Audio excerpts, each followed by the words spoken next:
একটু বক্তব্যগুলো নওশাদের শুনবে, যে লাইনগুলো বলে সেই লাইনে কাজটা করবে, সব ঠিক হয়ে যাবে। আমি তোমাদের পীরের আওলাদ বলে যাচ্ছি, কিন্তু ঘাবড়াবার কিছু নেই, আল্লাহ আছে।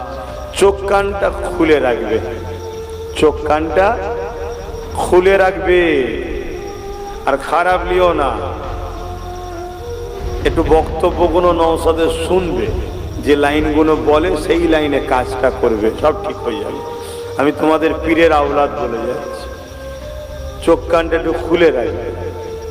কাগজ দিয়েছে, আর কাগজ যেন নিয়ে না চলে যায়, একটা স্টাম্প মেরে যেন জমা দেয়। এটা কেউ প্রচার করছে যে স্টাম্প মেরে একটা নিজের কাছে রিসিভ রাখবে, কেউ প্রচার করছে কি? তাহলে কি হবে তখন? আর তোমার কাছে যদি না থাকে কি হবে? এই জন্য বললাম একটু চোখ কান খুলে রাখবে।